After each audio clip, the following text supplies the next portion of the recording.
welcome to the first episode of Generation 16, a series showcasing the games of Sega's Mega Drive. I'm your host, Greg Seward. Most of the time, the console market is usually dominated by a single system. Sure, at the beginning of each new generation, the playing field is briefly leveled, but it never takes too long for a leader to emerge. The Atari 2600, the Nintendo Entertainment System, Game Boy, PlayStation, PlayStation 2, the Wii, these are all dominant consoles of their time. The 16-bit generation, though, was different. Unlike almost any other time in this industry, the top spot in the world's biggest market was hotly contested. And it was contested by a manufacturer that by the end of the 80s really had no chance in hell of being a major force in the console arena. The Genesis, or Mega Drive if you're from somewhere other than North America, represents a real underdog story.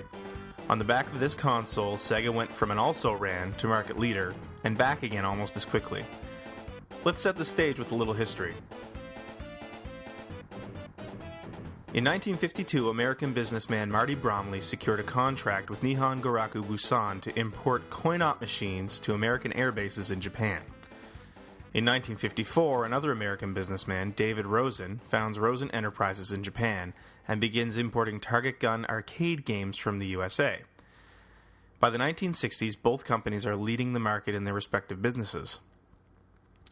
In 1964, Rosen merged with Bromley and Nihon Goraku Busan to create Service Games, or what would become known as Sega.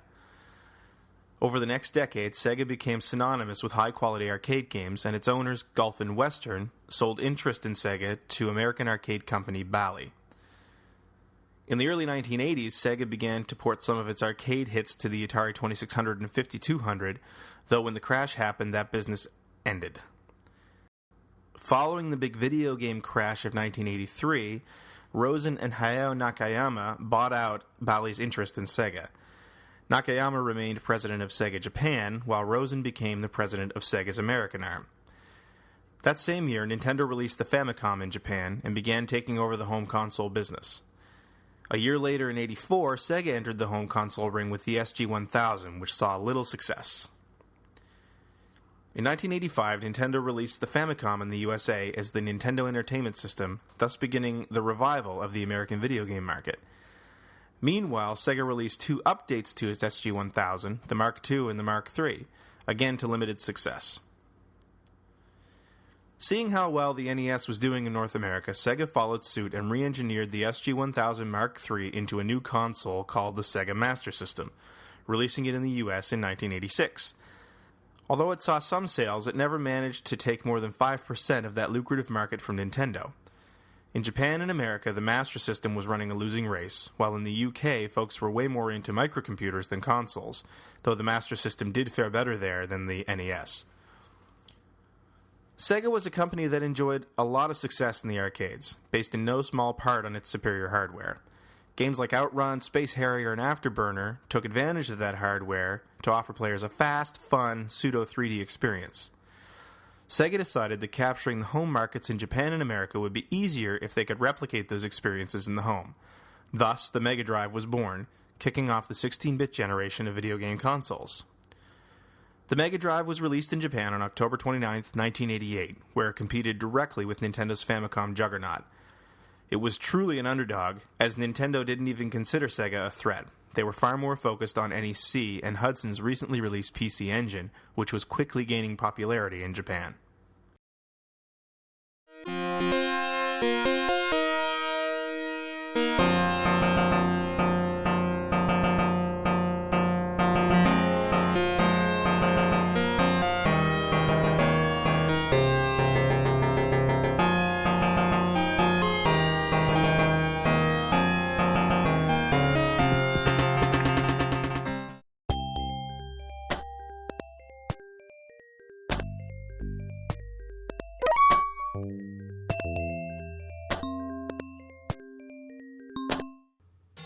When talking about Sega's arcade fortunes in the mid-80s, the importance of the Sega Development Division No. 2, headed up by Yu Suzuki, can't be overstated.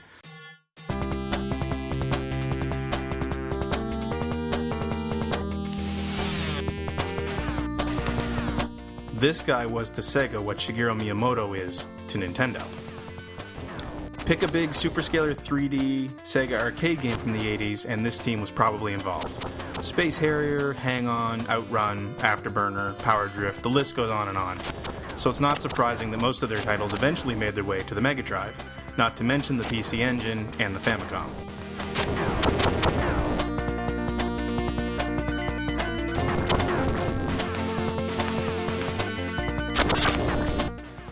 While Space Harrier II is technically a sequel to the 1985 arcade original, it was pretty much a simple remix of the coin-op. From a gameplay perspective, Space Harrier doesn't do a whole lot that's new. Shooters have been around forever at this point, but this sort of into-the-screen 3D shooter was pretty rare back in the day. In that way, this was the perfect launch title to show off Sega's new 16-bit machine.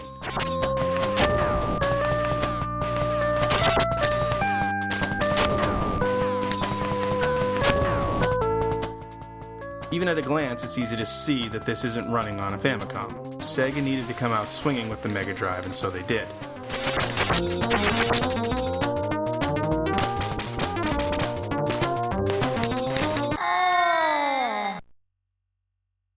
Get ready.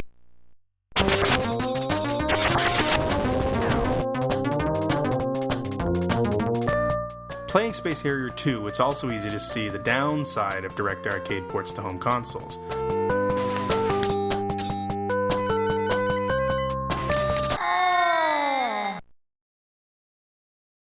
Get ready.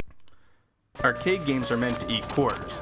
Generally difficult, light on content, and with no other reason to continue playing other than to improve your high score. The problem is that on home consoles, this generally isn't enough. Get ready.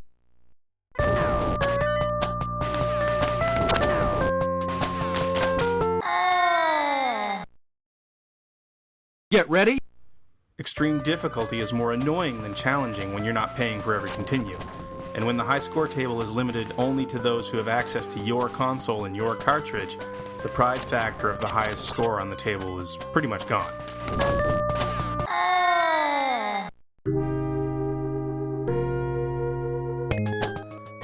This is something that would come to plague the Mega Drive library pretty quickly.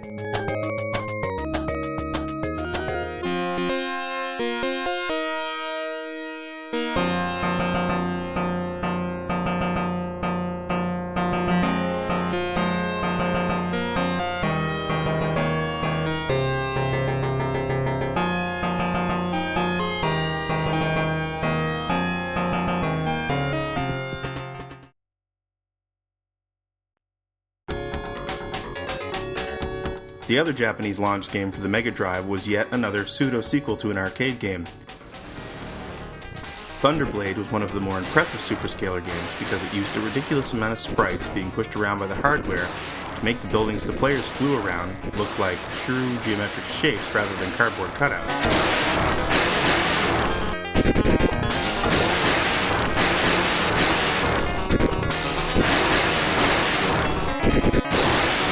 Super Thunderblade on the Mega Drive doesn't ever replicate that unique look, probably because the system wasn't capable of pushing around the crazy amount of sprites needed to pull it off, but it still delivers impressive visuals.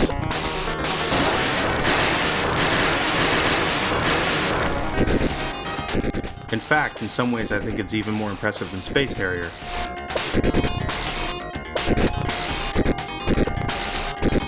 While the overall look isn't as nice, the level variety is really impressive.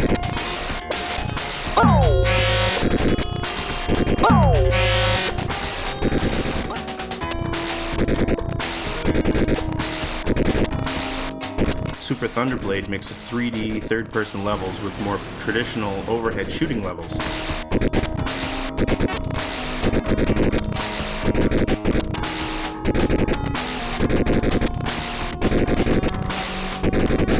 Plus levels transition in real time from outdoor to indoor environments.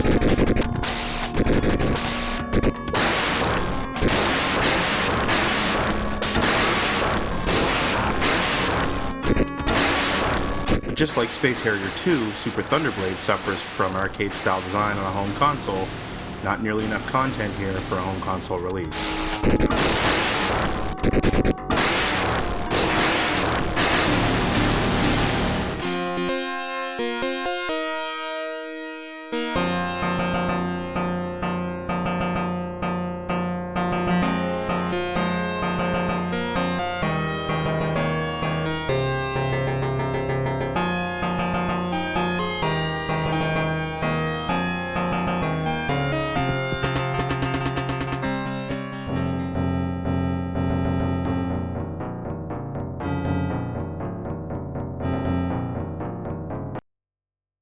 rise from your grave.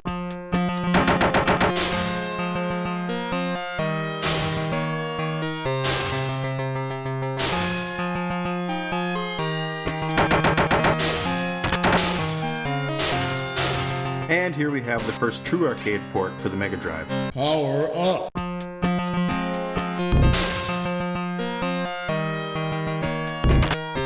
Altered Beast hit the coin-op scene in 1988, so that makes it the freshest of the original Mega Drive trio as well.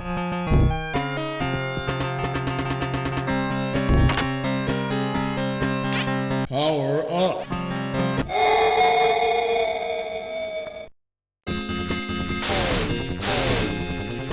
Welcome to your doom.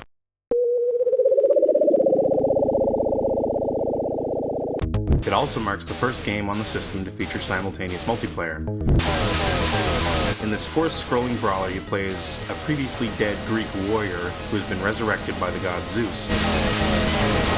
It seems the demon Neph has kidnapped his daughter Athena, and it's up to you and your co-zombie to save her.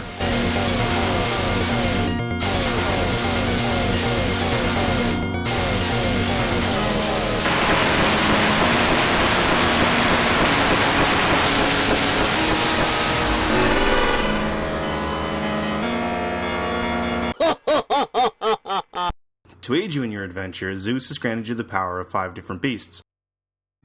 Success depends on finding a way to transform into these beasts in each level and defeating each of Neph's 5 forms. Up until Sonic the Hedgehog was released, Altered Beast was probably the game that came to most gamers' minds when they thought of the Genesis. It was, after all, packed in with each American console. And for good reason. This is a hell of a port. The characters are nice and big on the screen, the music is excellent, it features every enemy and level from the arcade, and it's the first Mega Drive game to feature a fair amount of digitized speech. Welcome to your doom.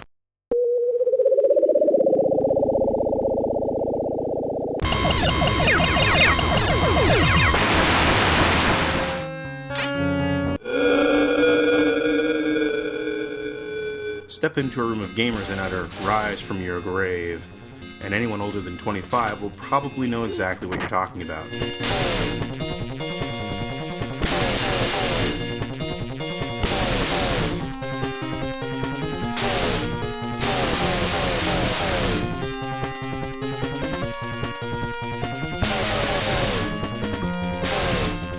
I know I'm starting to sound like a broken record here, but Altered Beast suffers from the same problem as Space Harrier and Thunderblade. The whole game can be finished in about 20 minutes. And when you consider this is only the third game released for the system in the space of a month, that's not a whole lot of content for that shiny new Mega Drive.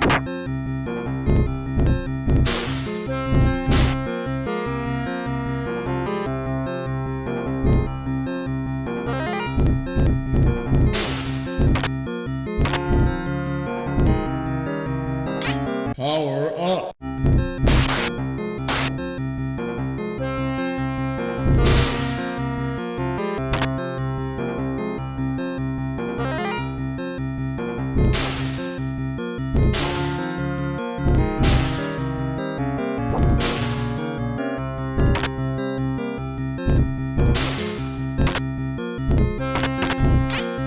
It's a good thing, I suppose, that the Mega Adapter add-on made the Mega Drive fully backwards compatible with the existing Master System library. At least those early adopters had something to play.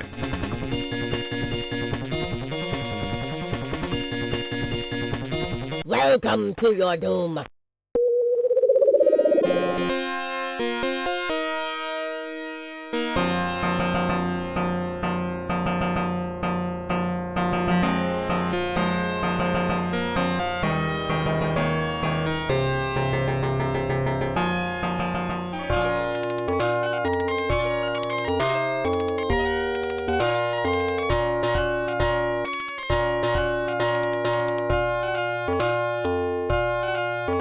Alright, here's where I start apologizing for my horrible Japanese.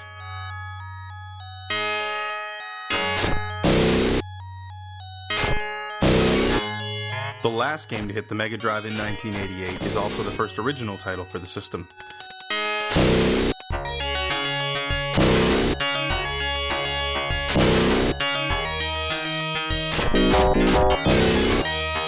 It's also the first Mega Drive game that wasn't eventually released outside of Japan.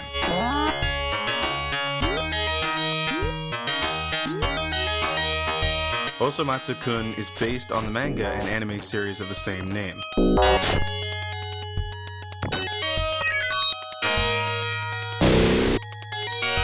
Osomatsu-kun began life as a series in Shonen Sunday in 1962. It also had 2 television runs, one in 1966 and another in 1988, the second of which is most likely what this game is based on.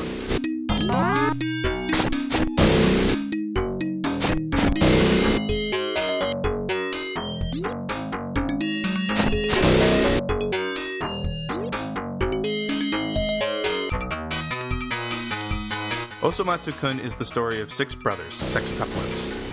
The player takes the role of Osomatsu, the oldest brother, on a quest to find his 5 siblings.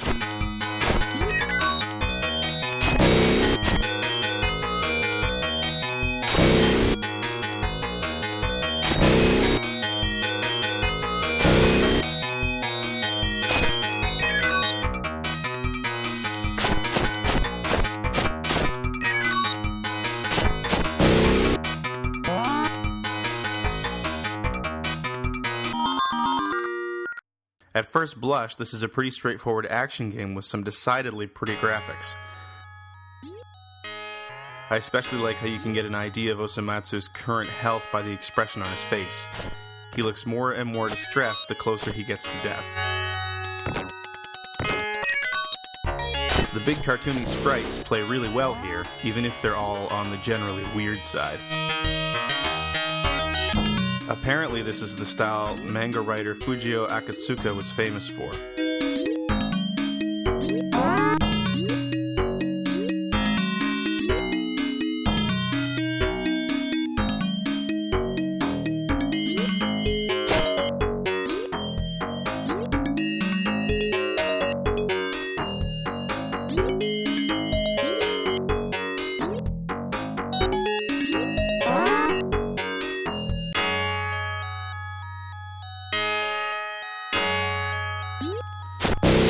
Unlike the Mega Drive's only other side-scroller, though, Osomatsu-kun is anything but straightforward.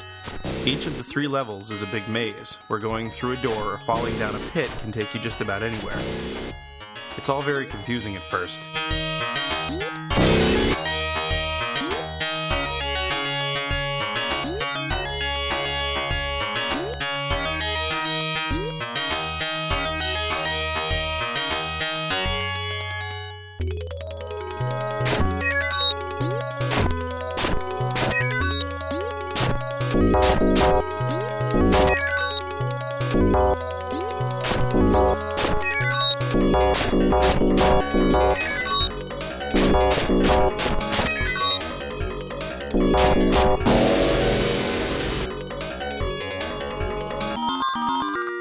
And since the enemies in the game are pretty challenging and there's no way to continue if you happen to lose Osomatsu's last life, it's all pretty frustrating as well.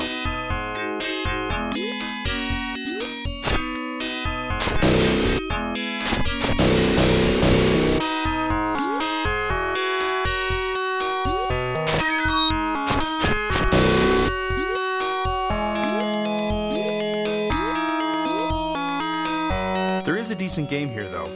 After firing up Osomatsu-kun for the 5th time or so, I actually found myself enjoying it and making a bit of progress.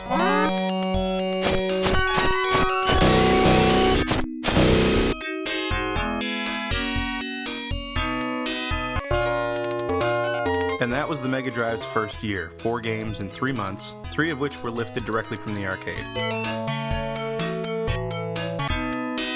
I guess you could say Sega was delivering on the promise of bringing the arcade home, but 1989 would see them branch out just a bit.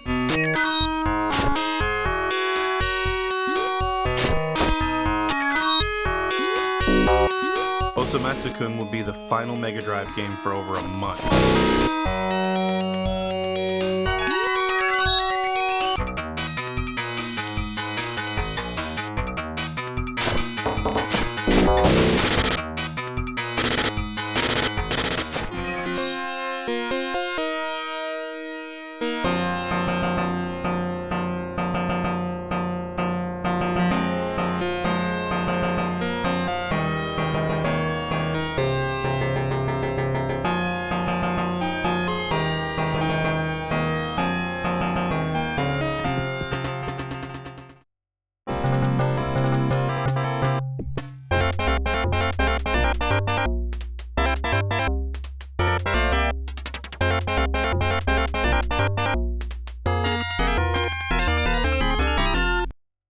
Alex Kidd is a hero lost to time.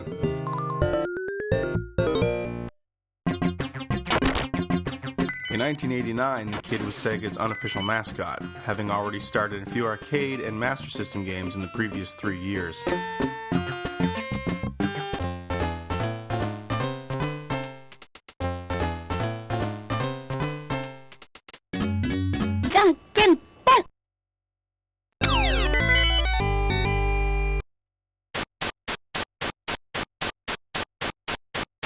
He was basically Sega's answer to Mario.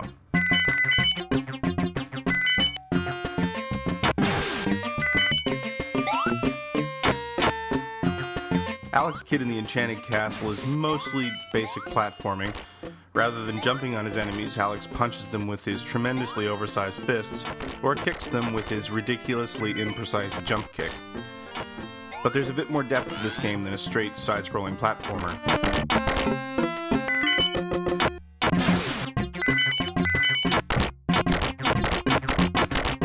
Alex can earn various items that will give him a better chance at success, including some cool vehicles like a pogo stick, motorcycle, and pedicopter.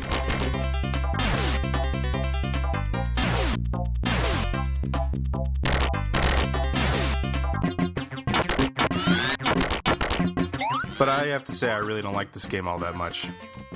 Control feels really imprecise. Alex floats around and doesn't change direction quick enough. And of course, if Alex takes a single hit, he dies, so when you combine that with the mushy controls, it's even more frustrating. But the most annoying bit is that every major battle in this game is decided through a game of rock, paper, scissors.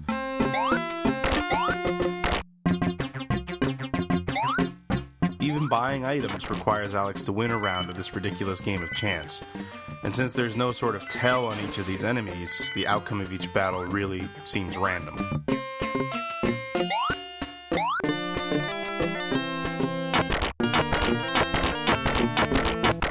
But hey, there is one upside.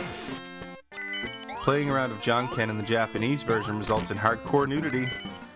Whoever loses at Jonken also loses their clothes for some reason, with nothing but a fig leaf covering their naughty bits.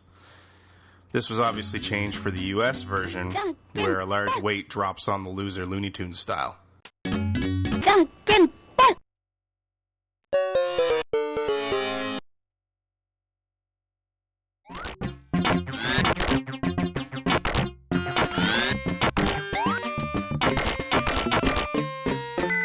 This was Alex Kidd's only outing on the Mega Drive. In fact, Enchanted Castle was the last true Alex Kidd game in a way.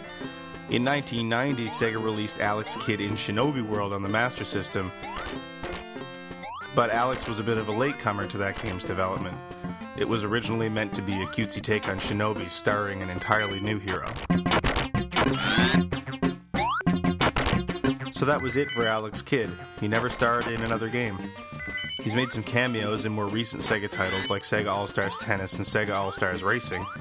He also made a hilarious appearance in the Saturn game Sega Gaga, where he laments his short rivalry with that other mascot before being replaced by Sonic the Hedgehog.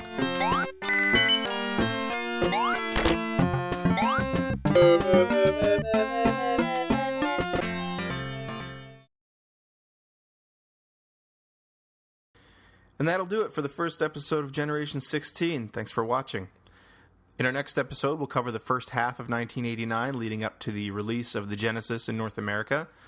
It'll include the system's first role-playing game, the system's first sports game, and the first third-party publisher on the Mega Drive. Hope to see you then.